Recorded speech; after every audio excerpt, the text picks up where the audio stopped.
अस्सलामुअलैकुम, आप देख रहे हैं प्रोग्राम एक पेज और मैं हूं फरवा वहीद। नाज़रीन, वफाकी हुकूमत को 1 साल हो गया। 1 साल में हुकूमत ने कई कवानीन में तरमीम करने के साथ साथ पाकिस्तान तहरीक इंसाफ को भी सड़कों की सियासत तक महदूद रखा। जहां तक महंगाई की बात है तो हुकूमती अदाद-ओ-शुमार के मुताबिक महंगाई सिंगल डिजिट पर आ चुकी है और शरह सूद में भी वाज़ेह कमी दिखाई दी, मगर अवाम रिलीफ से अभी तक महरूम दिखाई देते हैं। आज विफाकी काबीना के खुसूसी इजलास से खिताब करते हुए वज़ीर आज़म पाकिस्तान मियां मोहम्मद शहबाज शरीफ ने कहा कि हमारी हुकूमत को 1 साल मुकम्मल हो गया, लेकिन अपोजिशन हमारे खिलाफ कोई स्कैंडल नहीं ला सकी। बेहतर है कि मिलकर आगे बढ़ा जाए। हो गया है अल्लाह ताला के कि आपके खिलाफ कोई एक कंटेंशियस कोई स्कैंडल तो दूर की बात है, फाइनेंशियल कोई झूठा स्कैंडल भी ऑपोजिशन सामने नहीं ला सकी। इससे बड़ी आपकी और कामयाबी क्या हो सकती है? कोई और फॉर्मूला नहीं है कि दिन रात मेहनत करें, खून पसीना बहाएं और मिलकर काम करें, एक दूसरे की टांगे नहीं खींचें। ताहम देखना यह है कि हुकूमत का ये कॉन्फिडेंस कब तक बरकरार रहता है, क्योंकि बानी पाकिस्तान तहरीक इंसाफ ने जेल से एक बार फिर पैगाम भिजवाया है कि वो किसी कीमत पर डील नहीं करेंगे। हुकूमत के साथ पाकिस्तान तहरीक इंसाफ के मुज़ाकरात खत्म हो चुके, अब मालूम नहीं कि बानी पाकिस्तान तहरीक इंसाफ किस डील से इनकार कर रहे हैं। हुकूमत और इस्टेब्लिशमेंट के साथ बातचीत के दरवाजे बंद होने के बाद अपोजिशन जमातों ने हुकूमत के खिलाफ एहतजाजी तहरीक शुरू करने के लिए कमर कस ली है। हुकूमत को एक जानिब अपोजिशन टफ टाइम देने के लिए हिकमत अमली बना रही है, तो दूसरी जानिब हुकूमती इत्तेहादी पाकिस्तान पीपल्स पार्टी भी अपने तहफ़्फ़ुज़ात को लेकर फ्रंट फुट पर आ चुकी है। पीपल्स पार्टी के रहनुमा तो यहाँ तक बयान दे रहे हैं कि अगर मुआहदे पर अमल ना हुआ तो बजट में हुकूमत को वोट देने पर सोचेंगे। पाकिस्तान तहरीक इंसाफ दीगर सियासी जमातों के साथ हुकूमत के खिलाफ एहतजाज करने के लिए फ्रेमवर्क मुकम्मल करने की तैयारी में लगी हुई है। पीटीआई अपोजिशन जमातों के ग्रैंड अलायंस की बात तो करती है और इस सिलसिले में मुलाकातें भी जारी है, मगर JUIF जैसी स्ट्रीट पावर रखने वाली बड़ी सियासी जमात के रहनुमाओं की जानिब से सामने आने वाले बयानात से अंदाज़ा लगाया जा सकता है कि वो अपोजिशन अलायंस का हिस्सा नहीं बनेंगे। पाकिस्तान तहरीक इंसाफ समेत दीगर सियासी जमातें JUIF के तहफ़्फ़ुज़ात दूर करने के लिए कोशिशें तो कर रही हैं, मगर कामयाबी मिलती है या नहीं ये तो आने वाला वक्त ही बताएगा। मगर यहाँ पर सवाल ये है कि क्या मौजूदा हालात में सड़कों की सियासत और किसी भी किस्म का अलायंस क्या मौजूदा हुकूमत को घर भेज पाएगा या नहीं। और सबसे बढ़कर अहम बात यह है कि हुकूमत पॉलिटिकल डायलॉग का रास्ता अपनाने की बजाय अपोजिशन के सड़कों पर आकर जोर आजमाई करने का इंतज़ार क्यों कर रही है। मौजूदा सियासी डेडलॉक का खात्मा कैसे मुमकिन हो सकेगा, इस पर बात करेंगे। पैनल इंट्रोड्यूस करवा देती हूँ। हमें ज्वाइन किया है सीनियर पॉलिटिशियन दानियल अजीज साहब ने, मुस्लिम लीग नून से ताल्लुक़ रखते हैं सेनेटर खलील ताहिर सिंधु साहब ज्वाइन कर चुके हैं, और पाकिस्तान तहरीक इंसाफ से हमें ज्वाइन किया है फिरदौस शमीम नकवी साहब ने। नकवी साहब, मैं आपसे आगाज़ करती हूँ। पहले तो मुझे ये बताएं कि आज एक मरतबा फिर कहा है कि हुक्मरान जो मर्जी कर लें, डील नहीं करूँगा इमरान खान साहब की जानिब से। उनकी बहन ने ये मीडिया पर आकर भी वाज़ेह तौर पर बताया है। ऑन दी अदर हैंड हुकूमत और इस्टेब्लिशमेंट दोनों on the camera and behind the camera ये बात कर रहे हैं कि हमारी तरफ से कोई ऑफर नहीं गई है, और फिर आप लोग खत भी लिख रहे हैं। तो ये क्या चल रहा है? कभी खत है, कभी डील नहीं करूंगा। देखिए, दोनों चीज़ों के बड़ी क्लैरिटी होनी चाहिए। खत इसलिए लिखे जा रहे हैं कि हम अपना पॉइंट ऑफ व्यू बयान कर रहे हैं, उन खत के ज़रिए इनको भी इंतबाह कर रहे हैं कि मुल्क के हालात कैसे हैं, और आवाम को भी बता रहे हैं और आवाम को शऊर भी दे रहे हैं कि पाकिस्तान के मसाइल के पीछे कौन लोग हैं, पाकिस्तान के हालात क्यों नहीं बेहतर हो रहे।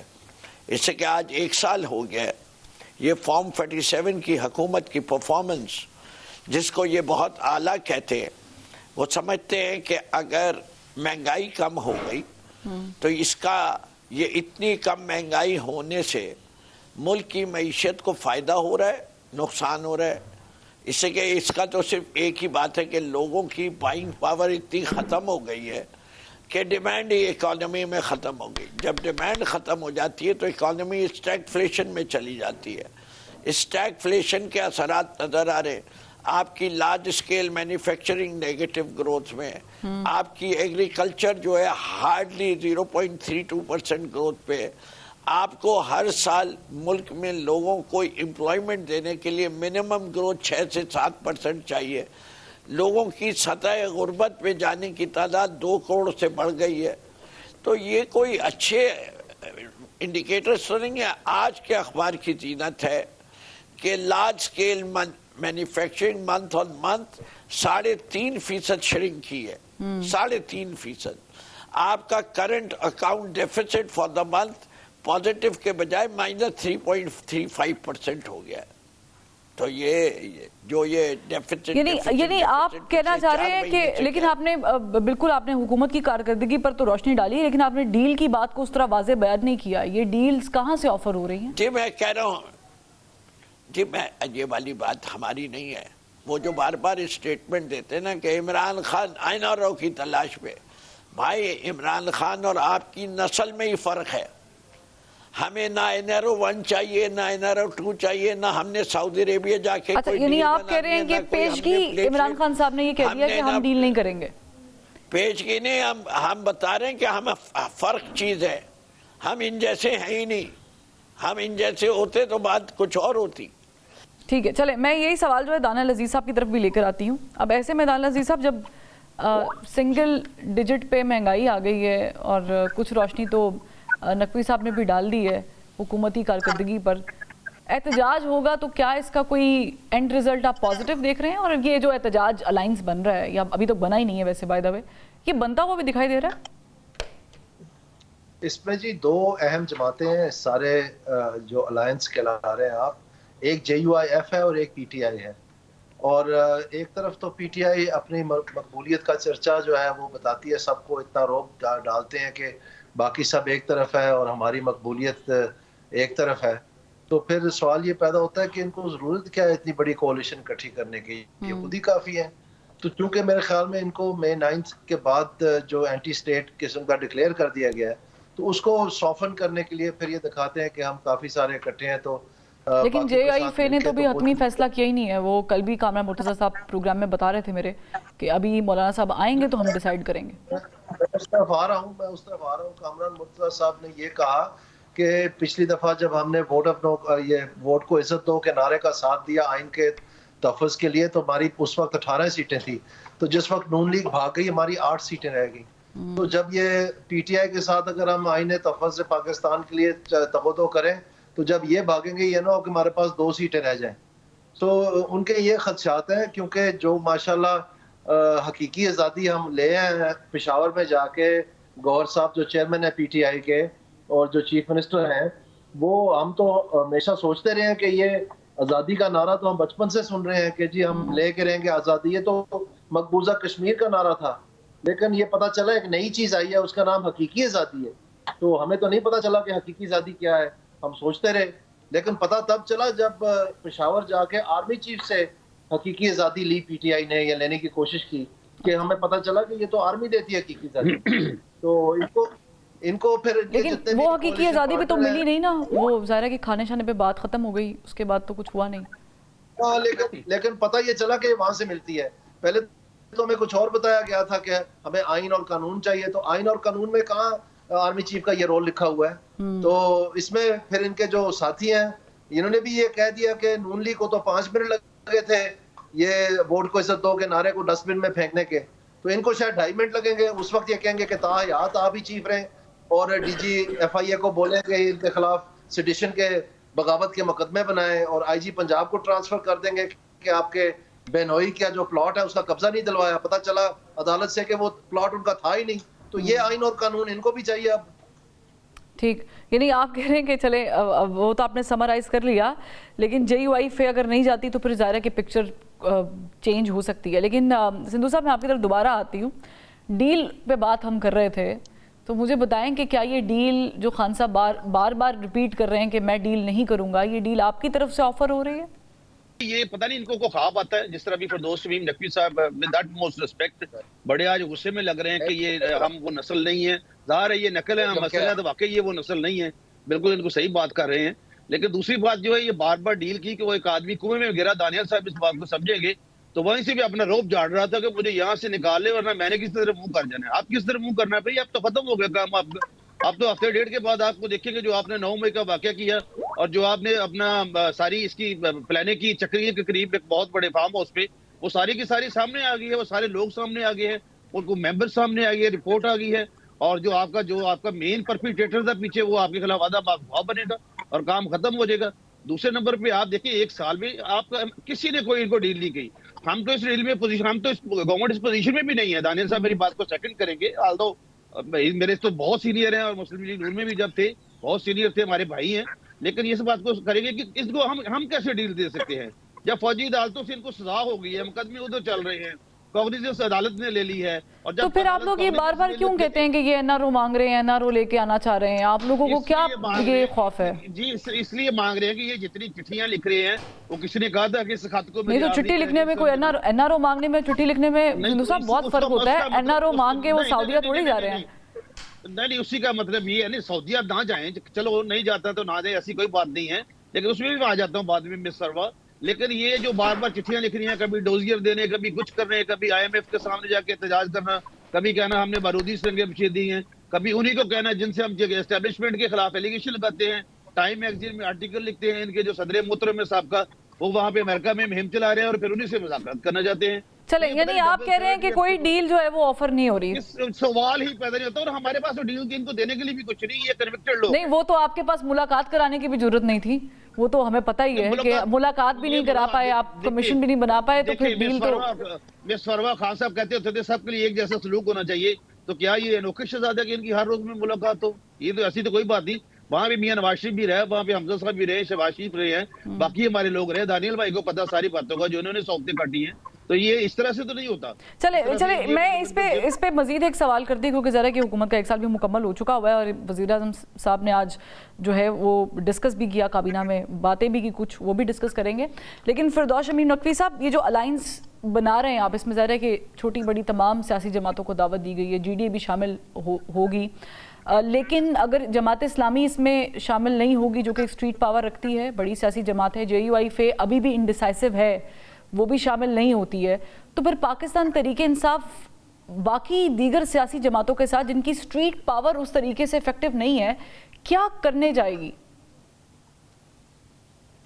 अगर आप थोड़ी सी मुझे डाइग्रेस करने की इजाज़त दें तो मैं अपने 2 भाइयों का जवाब दे दूं, या मैं पहले आपका जवाब देता हूं, उसके बाद मुझे 2 मिनट दे दीजिएगा कि मैं इनका जवाब। आप सवाल के जवाब से आगाज करें, मैं आपको 2 मिनट दूंगी।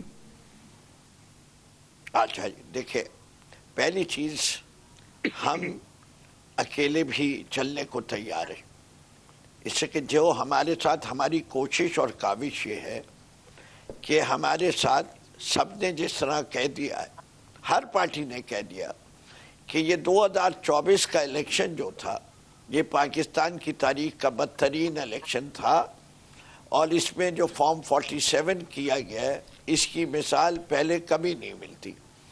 अब ये सिर्फ तहरीक इंसाफ नहीं कह रही, पाकिस्तान की हर सियासी जमात कह रही है, सिवाय 3 जमातों के, MQM के और PMLN के। अब तो PPP भी इनसे टूट गई है।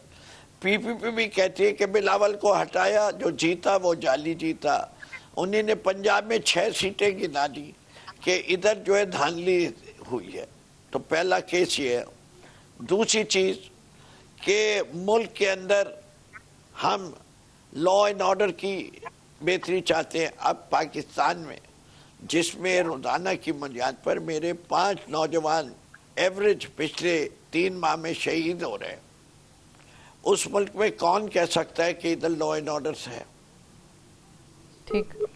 जिस मुल्क में कराची जैसे शहर के अंदर 1 माह के अंदर 109 लोग कुचल दिए जाते हैं, वहाँ कैसे कहा जा सकता है कि हुकूमत जैसी नाम की कोई चीज भी चल रही है? जिस मुल्क के अंदर के जजेस एहतजाज कर रहे हो कि आप जो है आइन की खिलाफ वर्जी कर रहे हैं और उनकी बात ना सुनी जाए, वहाँ सुप्रीमेसी ऑफ जुडिशरी की क्या बात हो सकती है? ये बातें सारी पार्टियां आप कहने लगी। अब मसला क्या है? सिर्फ एक पॉइंट के ऊपर इख्तिलाफ है कि जी वो स्ट्रीट एजिटेशन का हिस्सा बनेंगे या नहीं बनेंगे। हम तो कह रहे हैं आइए हमारे साथ चलिए, हम आपको दावत देते हैं। पहले आप इस निज़ाम को तब्दील कीजिए, फेयर एंड फ्री इलेक्शन का निज़ाम लाइए, जो जिसकी जितनी मकबूलियत होगी उसको तो हिस्सा फ्री एंड फेयर इलेक्शन के लिए तो फिर मेरा ख्याल से मौजू प्लेटफॉर्म जो है वो तो पार्लियामेंट है, वो तो सेनेट का फ्लोर है, वो तो आपकी पार्लियामेंट का फ्लोर है। रियली आप नहीं समझते? रियली आप समझते हैं सड़कों पे आने से फ्री एंड फेयर इलेक्शन मिल जाते हैं? जी, ये पार्लियामेंट जो है, ये पार्लियामेंट ही नहीं है। अगर असली पार्लियामेंट होती तो शायद आपकी बात में कोई हक़ानियत होती। ये वो पार्लियामेंट है जिसको हक ही नहीं है यहाँ बैठने का। ठीक है, इसलिए ये फॉर्म 47 की है। ये लोगों की नुमाइंदा पार्लियामेंट नहीं है। हम यही तो रोना ले रहे हैं कि लोगों लेकिन बिल आखिर नकवी साहब आपको कहीं से तो बातचीत करनी पड़ेगी, और यही वो पार्लियामेंट में बैठे हुए लोग हैं, वुज़रा हैं, वजीर आज़म, जिनसे आपने पहले डायलॉग एक दौर चलाया हुआ है। मुझे ब्रेक का कहा जा रहा है, ब्रेक से जब वापस आते हैं तो फिर दानियल अजीज साहब से आगाज़ करेंगे। Welcome back. ताहिर खलील सिंधु साहब, ज़ाहिर है कि आपने तो तारीफ़ें करनी है, लेकिन हमें कोई ग्राउंड रियलिटी पे सॉलिड दलील दे के मुतमईन करने की कोशिश करें कि एक साल कैसा रहा हुकूमत का। जी मिस वर्मा, मैं बड़ी कोजेंट एविडेंस दूंगा आपको, मैं सिर्फ दलील नहीं दूंगा। देखिए, सबसे पहले आप जो एक सफारती तन्हाई थी आपकी, वो उससे आप निकल आए हैं बाहर। दूसरा ये जो कहते थे कि हम बारूदी सुरंगें बचा कहते हैं, मैं उस वक्त डिप्टी अपोजिशन लीडर था पंजाब में, जब शौकत अली ने फोन किया मोहसिन लगारी को और तैमूर झगड़ा को कि IMF से मामला तोड़ दें क्योंकि हमारा बानी अंदर है, तो उसके बाद आप देखिए कि जब हमें उनके IMF के पास जाना पड़ा तो उसके बाद जो अपना डॉलर था उसकी कीमत क्या हो चुकी थी। दूसरे नंबर पे आज अभी देखिए अब महंगाई जो है वो सिंगल डिजिट में आ चुकी है और लोगों का जो अपना क़ुव्वत खरीद है वो बढ़ रही है। और इसके अलावा जो बार बार हम कहते थे ये कि मुल्क डिफॉल्ट हो जाएगा, श्रीलंका बन जाएगा, मैं समझता हूं इससे बड़ा दाग और धब्बा जो हमने एक साल में ये नहीं होने दिया, एक बहुत बड़ी कामयाबी है। कीजिएगा, कौन से क्लास की क़ुव्वत खरीद बढ़ रही है? जी देखिए, अभी आप देखिए, अब आप जो आजकल माह रमजान है, मुकद्दस महीना है, आप जाके देखिए, हमने वहाँ पे अपना रमजान बाजार लगवाए हैं या दूसरे सहूलियत बाजार लगाए हैं, वहाँ पे चीजें जो है वो चीप मिल रही हैं, सस्ती मिल रही हैं। अच्छा। कुछ जगहों पे हैं गिले शिकवे, लेकिन कल उसके लिए स्ट्रिक्ट फिर दोबारा CM पंजाब ने कहा गया है कि इसको कि मुझे किसी के बारे में कोई शिकायत नहीं आनी चाहिए। ज़ाहिर है जो ग्राउंड लेवल पे हर जगह पे या किसी सारी जगहों पे इकट्ठे नहीं हो सकते। फिर 5000 ईच फैमिली जो है, जो लोग क़ुव्वत खरीद जिनकी कम है, उनको नकद दिया जा रहा है। तो ये छोटी जो प्यास जब बड़ी तेज होती है फरवा, तो एक पानी के एक बूंद की बड़ी कीमत होती है। तो ये जिस लेवल पे ये बारूदी सुरंगें बचा कर आए थे, जो कुछ करके गए थे और जो सारी तबाही मचा कर गए थे, उसको यहाँ तक रीइंस्टेट करके लाना, और फिर सबसे बड़ी बात है कि आप एक कंट्री हैं। लेकिन ऑन दी अदर हैंड अगर हम डेमोक्रेसी इंडेक्स देखें तो उसके मुताबिक तो हमारी तनज़्ज़ुल हुई है, क्योंकि ज़ाहिर है कि हम अपने आप को जमहूरी मुल्क भी कहते हैं, जमहूरी हुकूमत भी है हमारे यहाँ पे। तो टॉप 10 वर्स्ट कंट्रीज में जो डेमोक्रेसी सिस्टम है उसमें पाकिस्तान है। देखिए फरवा, अपना जिस लेवल पे हालात थे और जिस लेवल पे इन्होंने चीजों को पहुंचा दिया था बार 4 सालों में, और कोई मंसूबा नहीं था, ना किसी बिलियन ट्री का, ना किसी और चीज का, ना नौकरियों का, ना कट्टों का, ना मुर्गियों का, ना अंडों का, तो सारी लिफाजी थी। उस लिफाजी के बाद फिर लोगों को प्रैक्टिकल शेप में लाना, इसके लिए वक्त तो जरूर और लगेगा, लेकिन कम से कम ये जरूर है कि हम आप उससे जो डिफॉल्ट होने वाली बात थी या इस तरह से पूरे वर्ल्ड में एक तरह से आप देखिए, आप बहुत ज्यादा सीनियर या सीजनड एंकर पर्सन है कि जब तक आपको IMF इंटरनेशनल मॉनिटरी फंड कर्जा नहीं देगा, आपके दोस्त ममालिक भी आपको कर्जा नहीं दे सकती। ये कोवेनेंट है, ये कन्वेंशन है। तो उसके हवाले से हमने उनको भी एतमाद दिलवाया, वरना वो किसी सूरत में एतमाद करने के लिए तैयार नहीं थे। तो इस हवाले से ये अभी देखेंगे, अब मुल्क जो है वो आगे बढ़ेगा, डेफिनेट बढ़ेगा। लेकिन इसके बावजूद मैं समझता हूँ कि जो प्राइम मिनिस्टर ने despite of all these things, उन्होंने आज भी ये बात की है कि मिलजुल कर चलना पड़ेगा। ये गवर्नमेंट इनके ज़हन में असल में प्रॉब्लम ये बेसिकली क्रक्स है कि वो कह रहे हैं कि हमारे खिलाफ कोशिश की गई लेकिन कोई स्कैंडल सामने नहीं आया, तो मिलजुल के चलना पड़ेगा। प्रॉब्लम ये है कि मिलजुल के चलने के लिए आपको सब लोगों को साथ लेकर चलना पड़ेगा, जैसे आपने मुख्तलिफ अदवार में किया है जमहूरी दौर में। शमीम नकवी साहब, क्या ये मुमकिन है कि ये एक बार फिर हम आपको डायलॉग करते हुए हुकूमत के साथ देखें, और आप भी ज़रा अपनी राय दे दें कि शहबाज शरीफ साहब के ज़ेरे साया और इस काबीना के थ्रू ये एक साल कैसा रहा?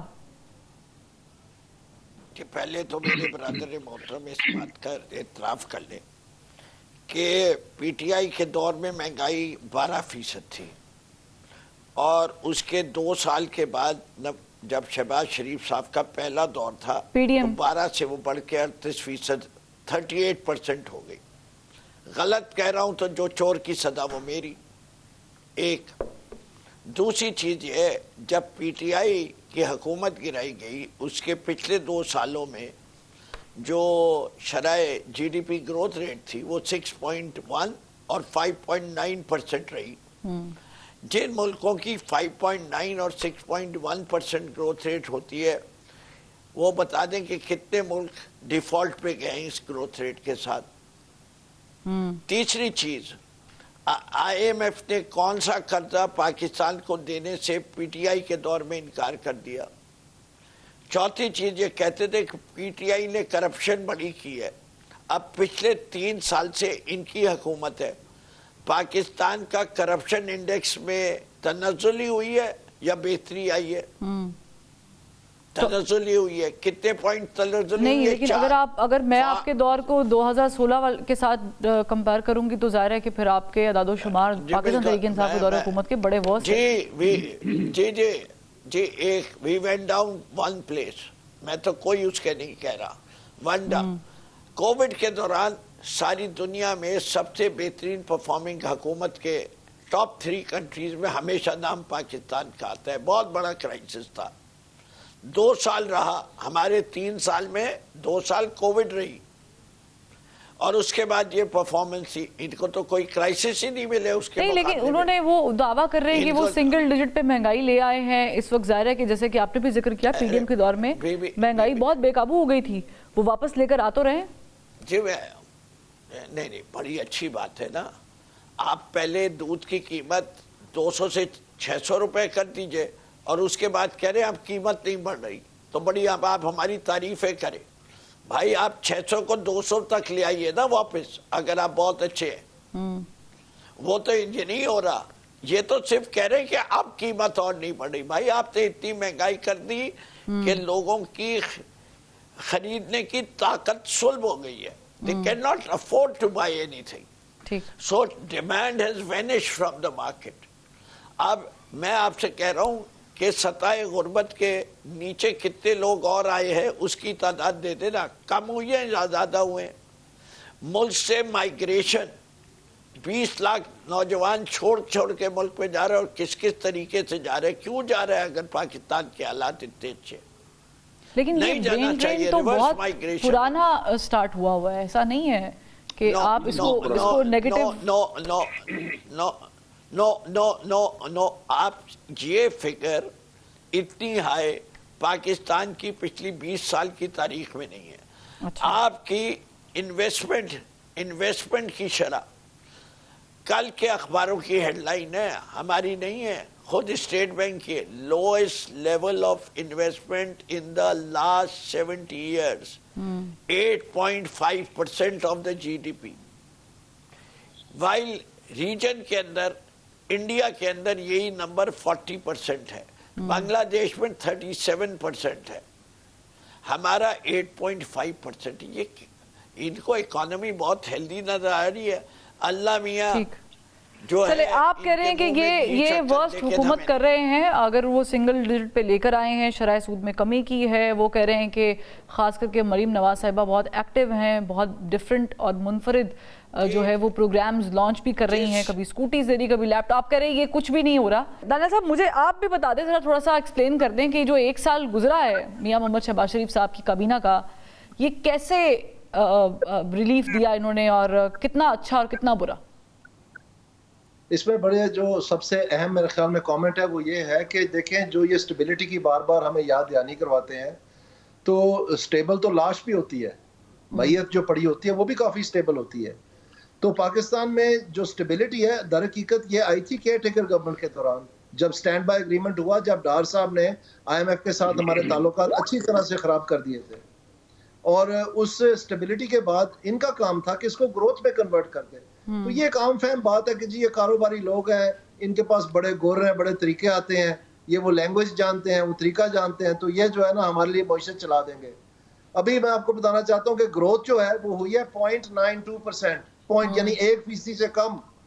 और जो इन्होंने अखबार में इश्तिहारात दिए हैं टैक्स पेयर के पैसे पे, उसमें इन्होंने ये लिखा है कि जो कंपैरिजन है जीडीपी वो 2023 के साथ की है, 2023 और 24 के, यानी केयर टेकर गवर्नमेंट की, जो अभी के 6 महीने वो डाली नहीं है उसमें।